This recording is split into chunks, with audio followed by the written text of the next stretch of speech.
السلام علیکم ورحمۃ اللہ وبرکاتہ۔ محترم ناظرین، شعبان کا مہینہ شروع ہو چکا ہے۔ شعبان کا مہینہ اسلامی اعتبار سے 8واں مہینہ ہے۔ یہ مہینہ فضیلتوں اور مغفرتوں والا ہے۔ اس میں نیکیوں کے دروازے کھول دیے جاتے ہیں اور لوگوں کی خطائیں معاف کر دی جاتی ہے۔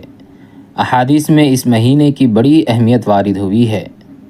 یہ وہی مہینہ ہے جس کی نسبت رسول اللہ صلی اللہ علیہ وسلم نے اپنی جانب کرتے ہوئے یہ فرمایا کہ شعبان میرا مہینہ اور رمضان اللہ کا مہینہ ہے۔ جب بھی رجب کا چاند نظر آتا تو رسول اللہ صلی اللہ علیہ وسلم یہ دعا کیا کرتے تھے: اللہم بارک لنا فی رجب و شعبان و بلغنا الی رمضان۔ اے اللہ، ہم کو ماہ رجب اور شعبان کی برکت عطا فرما اور ہمیں رمضان تک بخیر و عافیت پہنچا۔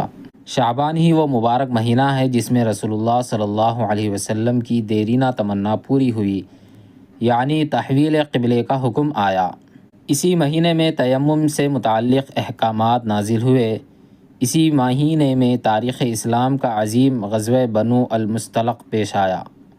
اسی مہینے میں آپ صلی اللہ علیہ وسلم نے ازواج مطہرات میں سے حضرت حفصہ رضی اللہ عنہا اور حضرت جویریہ رضی اللہ عنہا سے نکاح فرمایا۔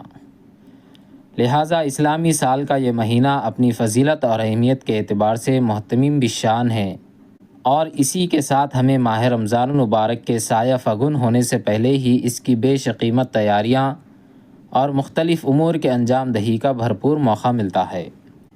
اس مہینے کی عظمت و فضیلت کا اندازہ اس بات سے لگایا جا سکتا ہے کہ رسول اللہ صلی اللہ علیہ وسلم نے اس میں رمضان المبارک کی تیاری کی ترغیب دی ہے۔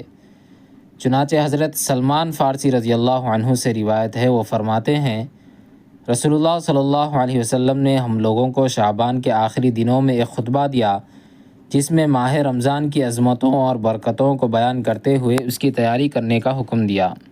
اس مہینے میں رسول اللہ صلی اللہ علیہ وسلم بکثرت روزہ رکھا کرتے تھے۔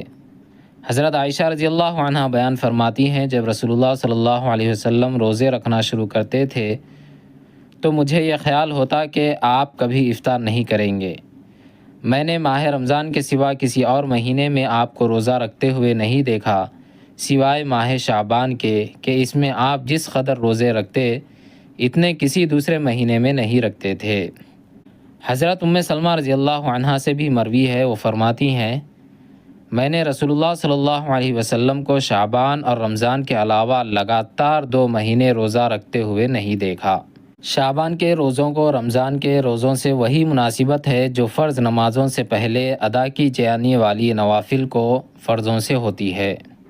اس مہینے میں مرنے والوں کی فہرست کو ملک الموت کے حوالے کیا جاتا ہے۔ حضرت عائشہ رضی اللہ عنہا فرماتی ہیں کہ حضور صلی اللہ علیہ وسلم ماہ شعبان میں روزے رکھنے کو زیادہ پسند فرماتے تھے۔ ایک مرتبہ میں نے اس کا سبب پوچھا تو آپ صلی اللہ علیہ وسلم نے ارشاد فرمایا: اس مہینے میں ہر اس شخص کا نام ملک الموت کے حوالے کیا جاتا ہے جس کی روح اس سال قبض کی جانے والی ہوتی ہے، اس لیے مجھے یہ پسند ہے کہ میرا نام اس حالت میں پیش کیا جائے کہ میں روزے سے رہوں۔ سبحان اللہ۔ اسی مہینے میں اللہ کے دربار میں بندوں کے اعمال پیش ہوتے ہیں۔ حضرت اسامہ بن زید رضی اللہ عنہ سے مروی ہے، وہ فرماتے ہیں کہ رسول اللہ صلی اللہ علیہ وسلم نے ارشاد فرمایا: شعبان رجب اور رمضان کے درمیان واقع ہے۔ لوگ اس ماہ کی بزرگی سے غافل ہے، لیکن یہی وہ مہینہ ہے جس میں بندوں کے اعمال اللہ کے سامنے پیش کیے جاتے ہیں۔ میری تمنا ہے کہ جب میرے اعمال پیش کیے جائیں تو میرا شمار روزے داروں میں ہو۔ اسی مہینے کے درمیان میں ایک رات ہے جسے شب برات کہا جاتا ہے۔ برات کے معنی چھٹکارے کے ہیں۔ شیخ عبد القادر جیلانی رحمۃ اللہ علیہ اپنی کتاب غنیۃ الطالبین میں فرماتے ہیں: اس رات کو شب برات اس لیے کہتے ہیں کہ اس میں 2 قسم کی برات ہوتی ہے۔ ایک برات اللہ تعالیٰ کی طرف سے بدبختوں کو ہوتی ہے اور دوسری برات اللہ کے محبوب بندوں کو ذلت و خوادی سے ہوتی ہے۔ شیخ یہ بھی فرماتے ہیں کہ جس طرح زمین پر مسلمانوں کی 2 عیدیں ہیں، اسی طرح آسمانوں پر فرشتوں کی بھی 2 عیدیں ہیں۔ مسلمانوں کی 2 عیدیں عید الفطر اور عید الاضحیٰ ہے، اور فرشتوں کی عیدیں شب برات اور شب قدر ہے۔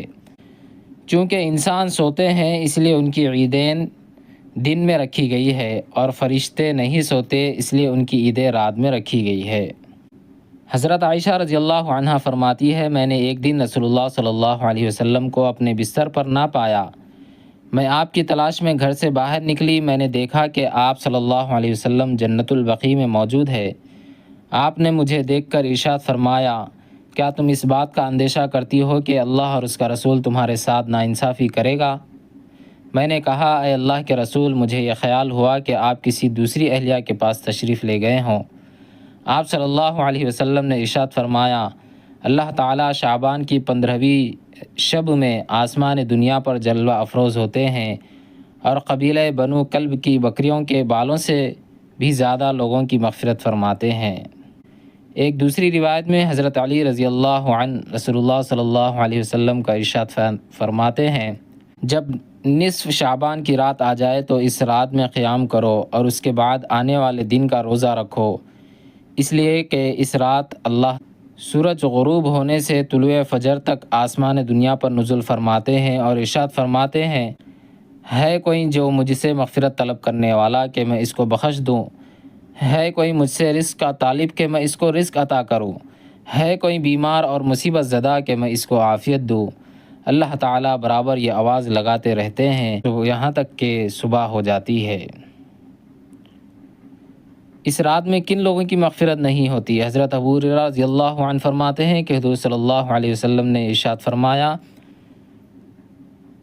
شعبان کی درمیانی رات جبرائیل علیہ السلام میرے پاس تشریف لائے اور کہا، اے محمد، اپنا سر آسمان کی طرف اٹھائیے کیونکہ یہ برکت والی رات ہے۔ میں نے پوچھا، اس میں کیسی برکت ہے؟ جبرائیل نے فرمایا، اس رات میں اللہ تعالی رحمت کے 300 دروازے کھول دیتا ہے اور سوائے مشرک، ساحر، کاہن، شراب کا عادی، سود خور اور زانی کے علاوہ سب لوگوں کو معاف کر دیتا ہے۔ ان لوگوں کو اس وقت تک نہیں بخشتا جب تک کہ وہ لوگ توبہ نہ کر لیں۔ بعض روایتوں میں رشتہ توڑنے والا، ٹخنوں سے نیچے پیجامہ لٹکانے والا، والدین کی نافرمانی کرنے والا اور عراف یعنی طبلہ بجانے والا بھی آیا ہے، یعنی اس رات ان کی بھی مغفرت نہیں ہوگی۔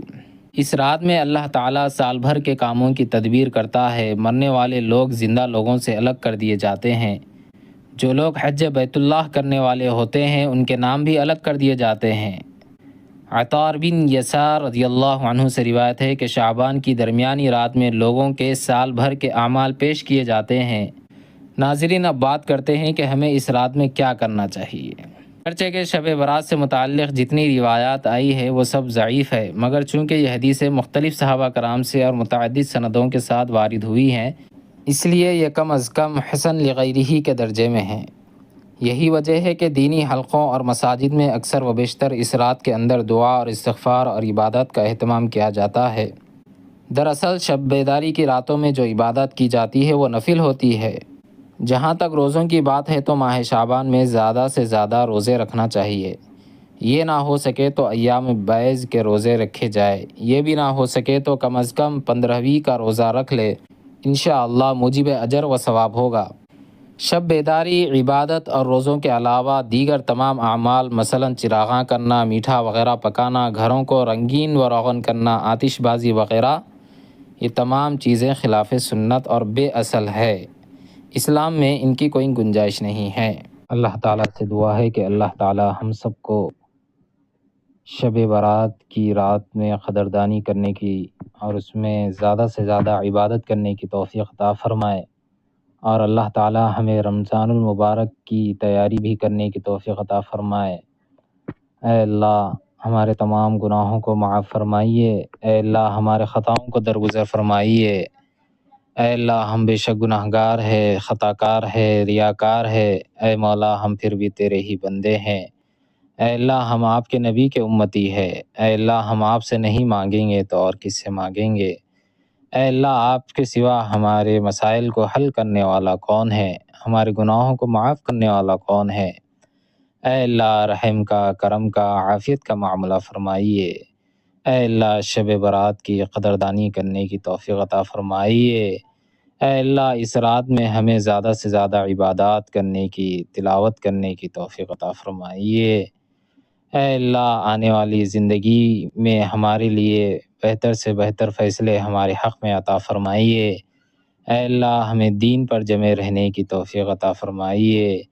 اے اللہ حضور صلی اللہ علیہ وسلم کی سنتوں پر چلتے ہوئے زندگی گزارنے کی توفیق عطا فرمائیے۔ اے اللہ والدین کی اطاعت کرنے کی توفیق عطا فرمائیے۔ اے اللہ دین پر ثابت قدم رہنے کی توفیق عطا فرمائیے۔ اے اللہ ہمیں رمضان سے پہلے رمضان کی تیاری کرنے کی توفیق عطا فرمائیے۔ اے اللہ ہمیں رمضان کی برکتیں، سعادتیں، فضیلتیں نصیب فرمائیے۔ اے اللہ ہم میں سے ہر ایک کی اے اللہ جو بھی جائز تمنا ہے ان تمام تمناؤں کو قبول و منظور فرمائیے۔ اے اللہ ہمیں رمضان میں ایک ایک سیکنڈ، ایک ایک منٹ کی قدردانی کرنے کی اور آپ کو راضی کر لینے کی توفیق عطا فرمائیے۔ اے اللہ ہمیں روزے رکھنے کی توفیق عطا فرمائیے۔